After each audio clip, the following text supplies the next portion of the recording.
자, 김건희 얘기하면 우리가 지금 명품백 얘기하고 있을 때가 아닙니다. 뭐 어떤 분은 그러더라고요. 아마 저쪽 진영인 것 같아.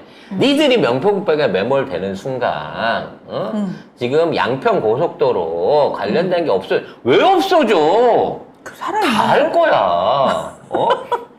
향이 늘어나고 있어. 그럼 향이. 이게 죄가 이게 여기저기서 사고를 쳐갖고 그걸로 묻어버리려고 하고 있는데 그게 전부 다 죄목으로 하나하나씩 추가되고 있는 거야 고소장에. 맞아요. 네. 지금 이제 추가로 나오고 있는 단독들을 보니까 설계도를 꾸미면서 이게 참 꼼꼼하게도 해. 작년도부터 8개월 만에 설계도까지 일일이 다 이렇게 파본 거야. 그래갖고 이와 관련된 보고서를 내면서 공사비가 적게 든다는 경제성을 강조하기 위해서 교량이나 터널의 숫자를 조작을 했다고 하는 얘기가 나오고 있는 거예요. 국토부가 제시한 서울 양평 고속도로의 강상면 종점 안에 설치되는 교량과 터널 수가 조사 때마다 계속 바뀌었는데요. 교량과 터널 같은 경우는 경제성이나 환경성을 평가하는 지표로 활용이 되기 때문에 국토부가 이 강상면 안이 적합하다는 걸 강조하기 위해서 계속 바꾼 겁니다. 이게 무슨 얘기냐면 양서면으로 가면 터널이 16개, 교량이 15개 필요한데 네. 강상면으로 가면 교량은 9개, 터널은 9개, 교량은 15개로 훨씬 경제적으로 적게 든다라고 했는데 나중에 보니까 이게 다 사기였다는 거예요. 사기였습니다. 사기였죠. 결과적으로 얘네가 지나가는 고속도로는 사실상 맹지를 뚫고 지나가기 때문에 그냥 산에다가 도로를 놓는 거예요. 아무것도 없는 산에다가. 그러니까 요즘은 다 평지를, 고속도로가 옛날처럼 이렇게 오르락 내리락 하게 안 만들거든요. 일정한 표고차를 맞추기 위해서 터널을 뚫거나 아니면 산과 산 거리 쪽에다 교량을 세워야 되는 공사가 엄청나게 많이 들어간다는 거예요. 공사 자체가 무리라는 거지. 그래서 무려 1,500억에서 6천억까지 공사비가 늘어날 수 있는 안이라는 겁니다. 그럼에도 불구하고 이거를 강행을 하려고 하는 거예요, 얘네들은 지금. 그래서 지금 추가로 단독으로 나오고 있는 얘기가 결국 이쪽으로 잠실에서 양평까지 이걸 뚫어놓은 다음에 여기에서 그 양양 춘천으로 가는 고속도로하고 다시 연결을 해가지고 거기까지 연결을 시켜서 완전히 교통의 허브를 만들려고 한 게 아니냐라는 의심이 든다는 거죠. 물론 그 땅으로 만들었을 때 이미 그러한 계획을 가지고 있었다라는 게 이미 밝혀진 거야. 그러니까 이 국토를 지 마음대로 유린하려고 한 거야. 양평에 있는 오로지 지 땅을 사기 위해서. 이렇게 되면요. 진짜 최원순 씨한테 내가 땅이 많으면 일부를 떼서 기부를 해드려야 됩니다. 그래야 개발이 되거든요. 최원순이 갖고 있다고 하면 기본적으로 개발이 되는 땅이 되니까 내가 100만 평쯤 있잖아? 그럼 10만 평쯤 떼주면 거기 신도시 생기겠더라고. 에미도로 생기고 에미타운 생기는 거예요. 지금 이게 지금 우리 도로에만 매몰이 되는데 기차역도요. 지금 이 최은순이 갖고 있는 땅마다 기차역이 전부 다 새로 들어서기로 계획이 돼 있다라고 하는 게 지금 추가로 지금 밝혀져 있어요.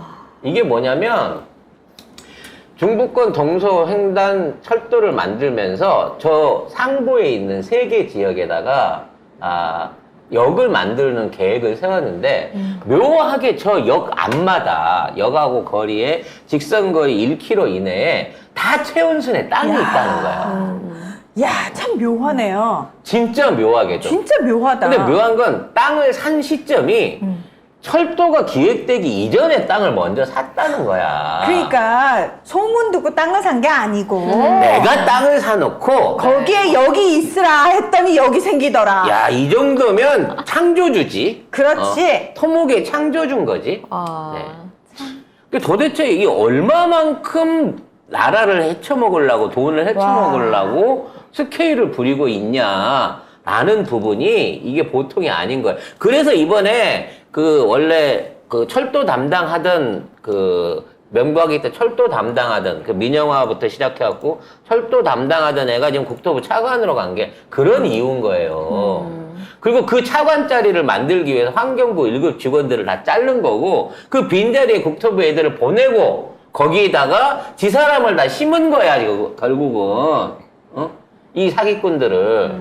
그래서 지금 여기 보면 그냥 1필지, 3필지, 1필지 이렇게 지금 나눠져 있어요. 근데 이 필지로 해놓으니까 저게 얼마인지 우리가 정확하게 평수를 모릅니다. 이게 필지는 어떤 단위의 개념이 아니고요. 네. 부동산으로 등록돼 있는 한 덩어리를 말하는 거기 때문에 저 한 필지가 5,000평일 수도 있고 10,000평일 수도 있고 그 이상일 수도 있어요. 근데 저 땅들은 아마도 코어인 지역에 있는 거고 최은순 명의로 갖고 있는 땅들이고 그 주변에 친인척이나 이권에 관련돼 있는 놈들은 다 땅을 다 저기 갖고 있을 가능성이 높다니까. 아니 그냥 멀쩡한 땅에 기차역이 하나 생기는 거잖아요.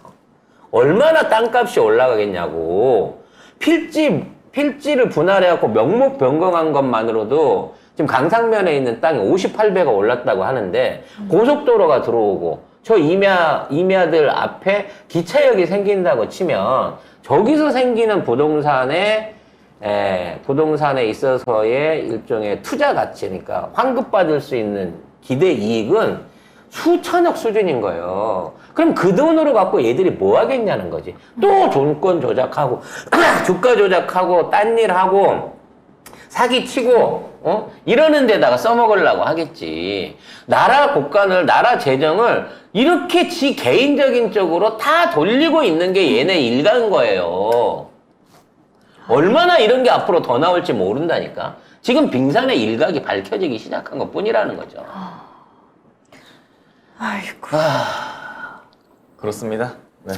상황이 이렇다라는 거를 아니, 근데- 정확히 알고는 있어요. 근데 생각을 좀 해봐. 공무원이 네. 야 여기 최은순이 땅인데 이쪽으로 도로 뚫기 위해서 도로 설계하면서 여기 싸 보이게끔 터널이랑 교량 개수를 조작을 해 라고 하는 명령을 들었다고 하면 못합니다라고 이거 하다가 저 잘립니다라고 저거 조작한 공무원들 다 처벌해야 돼요.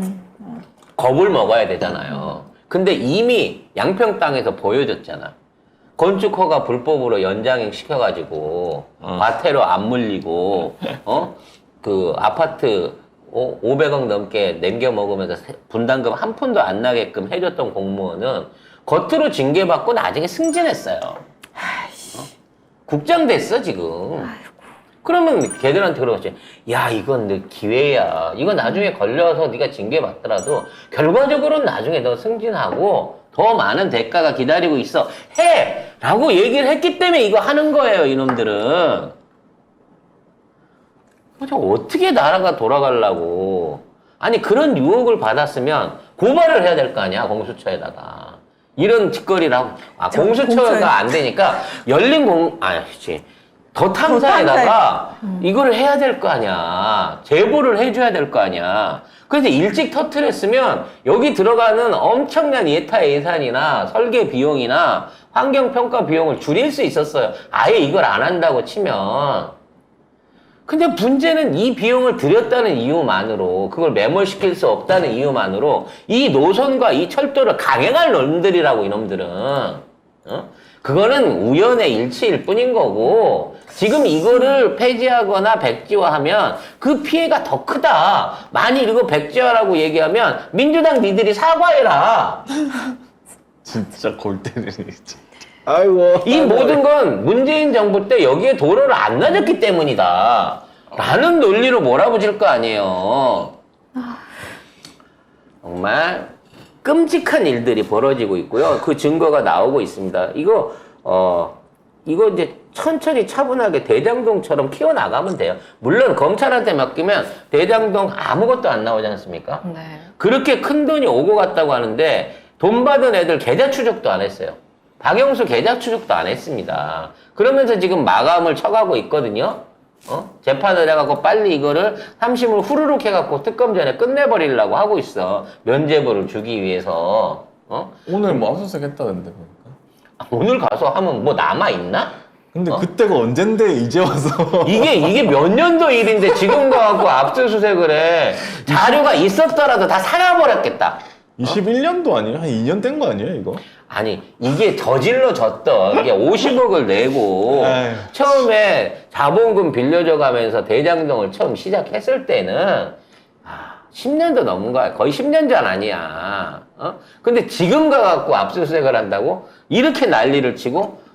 근데 박영수가 고스란히 그 증거를 남겨놨을까? 아이고. 여기서 나오면 조작된 증거를 확보시키기 위한 쇼예요. 쇼인 거지. 압수수색 쇼인 거예요. 자, 조작 끝났어, 들어와, 그러면서 그 압수수색 결과를 바탕으로 면죄부를 준다? 그렇죠. 뭐 벌금형 정도 때리는 걸로 해갖고. 네. 박영수 딸도 뭐 아파트 받고 그러지 않았어요? 뭐 그 아파트 이미 올라가지고 팔지 않았을까? 이미 차익은 뭐 얻어먹고 끝났죠. 이런 상황에서 이제 대장동이 안 되니까 이제 쌍방울을 본격적으로 들고 오면서 그 당시에 경기부지사한테 말을 듣고 이게 이재명이 도움이 될 걸로 생각해서 나는 돈을 줬다. 만나진 않았지만 내 마음은 그랬다. 라고 진술을 하기 시작했습니다. 내 마음은 그랬다. 네. 그게 이재명 대북 사업 열심히 하라고 해가 김성태를 불러서 면전에서 한 얘기가 아니에요. 그냥 앞으로 대북 사업을 준비해야 된다. 경기도 차원에서 지원, 그 당시 전에 한번 말씀드린 20개 지자체들이 북한에 있는 지자체들하고 연결해갖고 자매결연 사업해서 진행한다라고 하는 게 준비 중이었거든요. 그 당시에 했던 얘기를 가지고 이제 전부 다 이재명이 했다고 하는 거예요. 스마트폰 비용도 알고 있었다. 아니. 뭐. 기사 제목에 대북 사업 열심히 하라고 했다고 했잖아요. 대북 사업이 없어 기사 안에 보세요. 제가 대북으로 해볼게요. 하나 있죠? 불법 대북 성공한 것으로 이게 끝이야. 아니, 제목에는 대북 사업 열심히 하라겠다고 나는 하는데 내용이 없어. 본문 안에는 대북 사업에 대한 대자도 없어요. 심지어 문재인 대통령 강북했을 때 이재명 지사는 안 뵙고 갔어요. 일하는데 바빠가지고. 아니, 그러니까 저 헤드라인을 도대체 뭘로 뽑은 거죠? 나는 잘 모르겠네. 그러면은 우리가 마음속으로, 아니 우리 마음속으로가 아니지. 우리가 광장에서 윤석열 탄핵하면은 헤드라인을 뽑아주나? 아니 돈은 지가 돈 벌겠다고 북한에다가 준 돈이고 그걸로 주가 조작해갖고 이미 돈 뽑아먹은 지가 오랜데 왜 그게 이재명 뇌물이 되냐고. 왜 저 800만 불을 이재명이 받은 것처럼 얘기를 하냐고. 와, 난 진짜 이게 말이 안 되는데 기레기들이 이걸 또 이렇게 포장을 해주고 원하는 대로 써주잖아요. 원래 쌍방울은 대북 사업을 쭉 했었고요. 그 각종 의류 지원 사업이나 이런 걸 통해 가지고 북한이랑 관계가 매우 돈독한 회사인 건 맞아요. 왜냐면 제가 그 단동에 있을 때도 그쪽에다 공장 세운다 그래갖고 부지 알아봐 달라고 한 적도 있었고 그 당시에 굉장히 많은 물량들이 이 북한 안으로 흘러 들어갔거든요. 아니, 얘기만 들으면 이분은 재벌급이거든? 근데 어쩌다 이렇게 된 거야? 재벌급을 상대하는 브로커였어요. 네. 아니, 그 재벌급을 상대했으면 브로커도 콩고물이 꽤 컸을 텐데. 그러니까 일이 안 되면 욕을 먹고요. 일이 되면 배척을 당했죠. 배신을 당했죠. 어쨌든 안 된다는 거. 네. 그래서 다안 되는 그래서 거네요. 느낀 게 그거예요. 야, 돈이 없으면 브로커도 하지 말아야 되는구나. 그걸 언제 그걸 느끼셨죠? 이제 하셨어요? 요즘 이제 요즘이요? 요즘 들어서 네 돈은 내가 직접 만져야 되는구나. 아니. 그러니까 요즘 들어서 지금 느끼고 그 있습니다. 수많은 영화를 보면서 거기에 다 그렇게 돼요. 제일 없는 놈이 힘든 일 다 하고 자기만 내쳐져. 근데 본인은 그게 아닐 거라고 생각했어? 나는 아니고. 나는 밑에 있다고 생각 안 해. 이 그래서! 나는 같은 대가리 사이즈고 같은 레벨에 있는 거라고 생각했는데 결과적으로 내 발이 공중에 둥둥 떠 있었던 거야. 얼굴은 얘랑 마주하고 있는데 나는 그 발이 땅에 안 닿아 있었던 거지. 그래서 종부세 안 내는데도 종부세 때문에 나라 망한다고 하는 그 사람들이랑 똑같은 거야? 어르신들하고 똑같은 거야? 느낌이네. 본인이 똑같았네. 자, 오늘 방송 그만. 충격하고 있구나. 와.